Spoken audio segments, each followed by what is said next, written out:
is SVK_7 with another map directionality video. This time we're going to be on Castilla. Now on this map you're going to want to send all of the heavies to the windmill and your mediums to the town area and or on top of the Castilla, so they can get some easy snipes in while the heavies brawl on the hill and spot some tanks. The only time I would recommend against this strategy is if your entire team is made up of mediums, in which case I found it useful to have everyone stick together and flank around in a way that takes the enemy team by surprise and allows you to pick off any similar-minded flankers from the enemy team coming around. If Matchmaker gives you the middle finger and places you on Castilla with no mediums, well, you're basically screwed. I'm just kidding.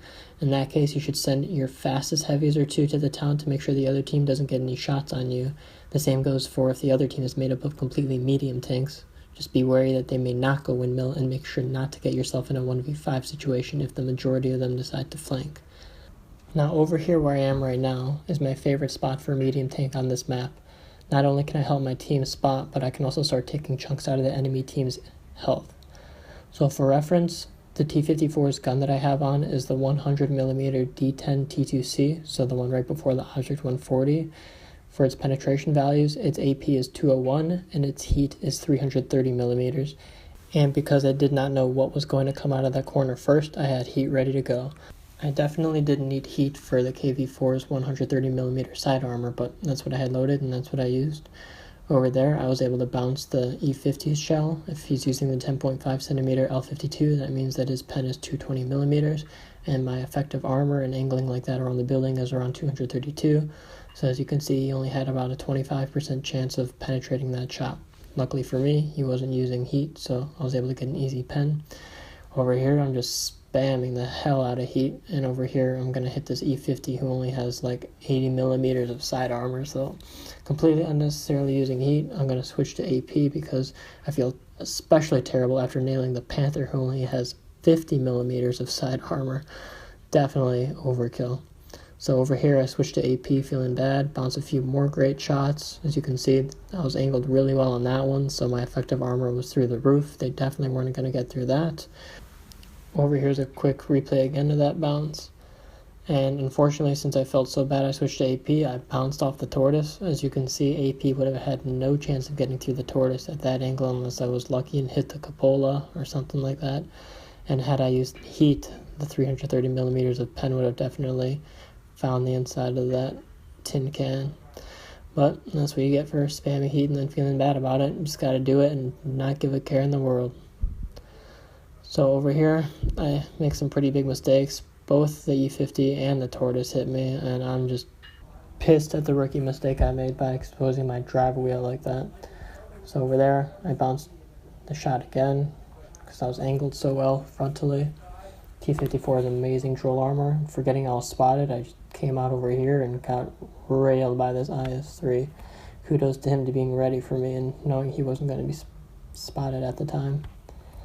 So over here I fail at trying to get a shot off on the tortoise. Luckily he missed me, or I may have been dead depending on how good his roll was.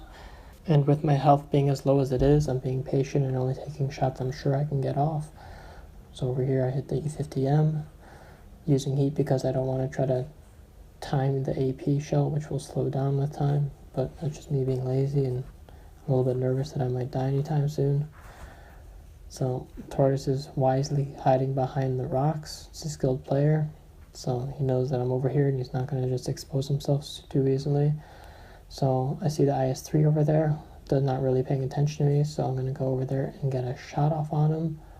Knowing that the IS-3 has 14.5 second reload time and around 3.4 second aim time, assuming he has a full crew, I have around 17 seconds to do some damage to him. So between my 100% crew, my ventilation, my adrenaline, and level 6 crew skills, I'm shooting at around 5.25 seconds reload time, so plenty enough time to get 3 shots into him.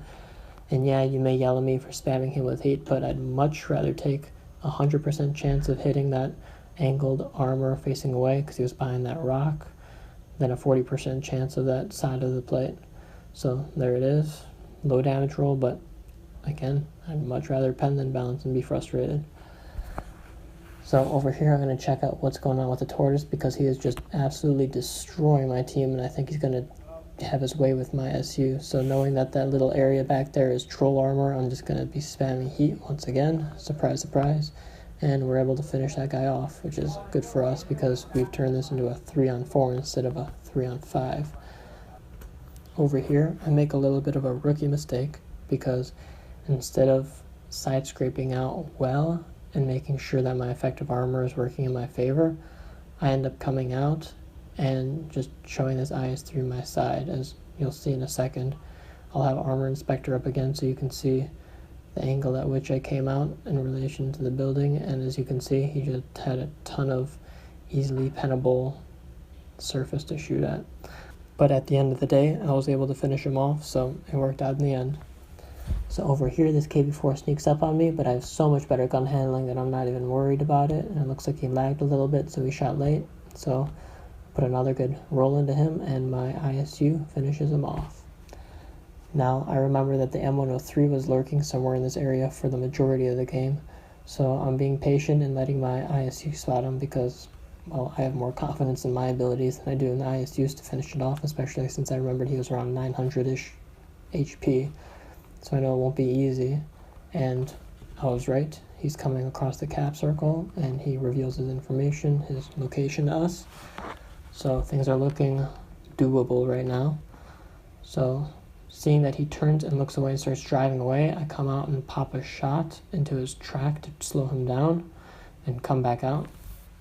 So he has effectively been slowed down for a little bit, and I toy with him, trying to see him take a shot at me so I can come out and hit him again, but that's not working, so I'm thinking about side scraping out, but then I realize one HE shot into my side will probably finish me no matter where he hits me, so I decided not to do that and just let him keep on driving around, letting him force the play.